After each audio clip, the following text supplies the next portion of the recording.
Christina and I'm working with the Equine Fusion team, and with me I have Margaret, that is a professional hoof trimmer. This beautiful horse here is Thomas. He's a Norwegian fjord horse, and he's going to be a shoe model for us today when we are going to demonstrate the success factors for gluing on our 24/7 jogging shoe.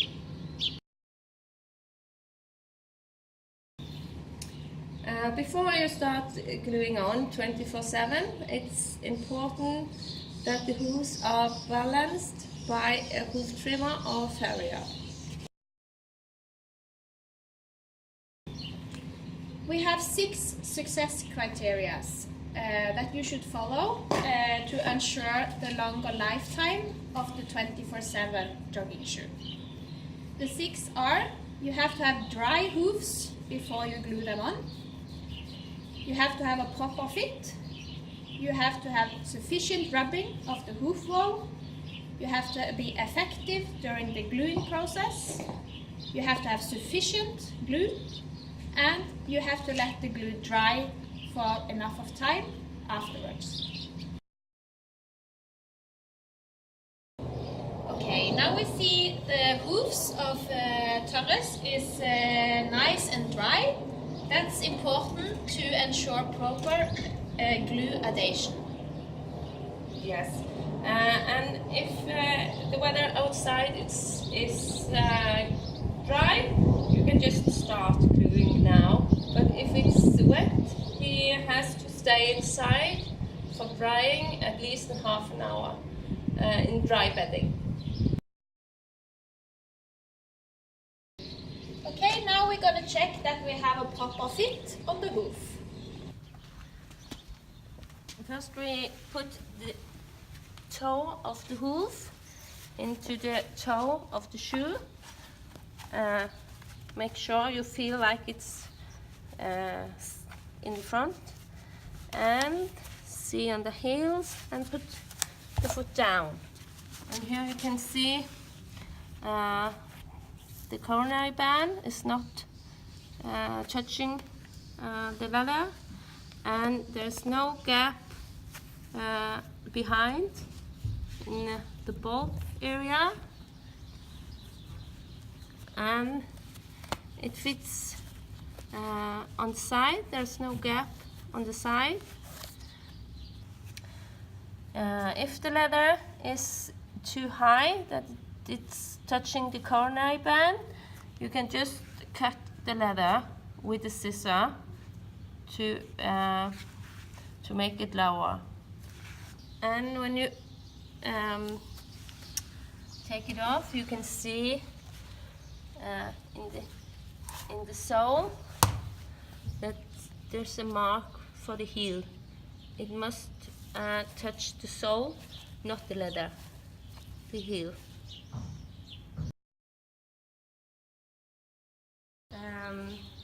To make the rubbing on the hoof wall rough enough, it's good to use a hoof rasp who is rougher. You can see the difference. This is on the rough side and this is the fine side. I prefer this one.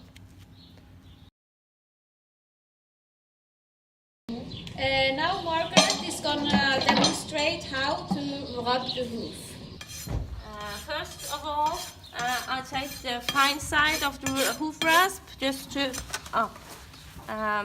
take away the outer layer.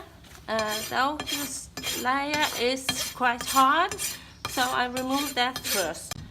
Okay, now we finished the rubbing with the fine side, and Margaret has gone over to the more rough side to make the patterns for the good glue adhesion.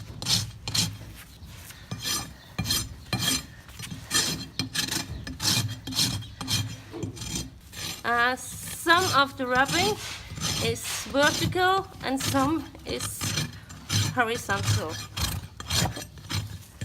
And I use sometimes only the side of the rasp just to make sure it's deep enough for the glue to stick on. It's also good to make roughen up rough enough rubbing here back on the heels, and be careful not to take on the coronary band.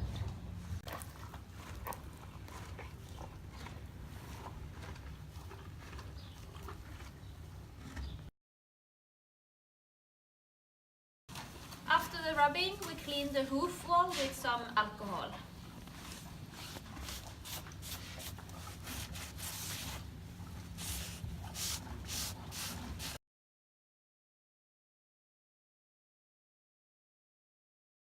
As we're gonna put glue into the shoe, it's important that you use enough glue and that you are efficient. The glue is affected by the temperature, so if you have really warm conditions, you have less time before it starts to cure.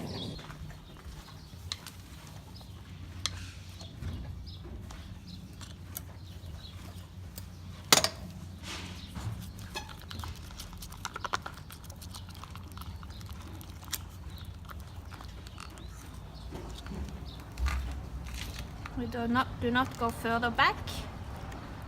Do not reach the sensitive heel area. But it's important to have glue all the way to the top of the leather and all the way down to the sole, but not into the sole.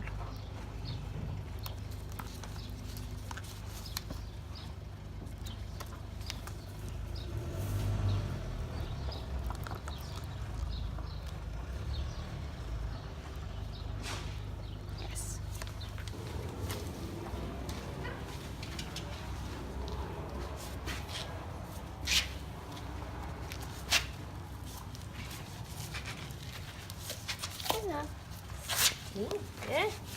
Ja. Sånn. Hold den opp.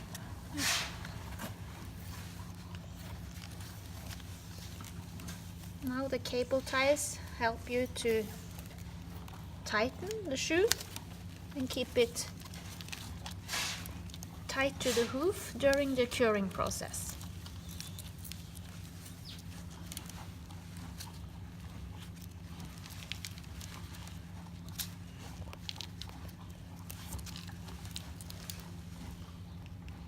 And sometimes I seal it on top. Yeah, the excess glue you can just use as a seal.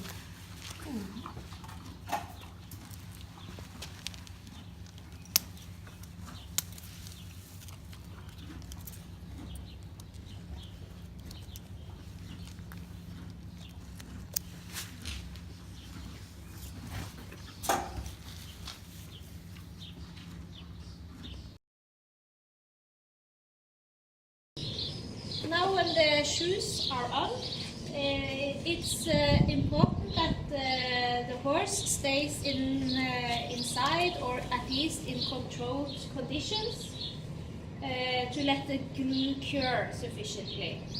And then we talk about at least 30 minutes and preferably 1 hour before you let the horse move freely and go for your daily training.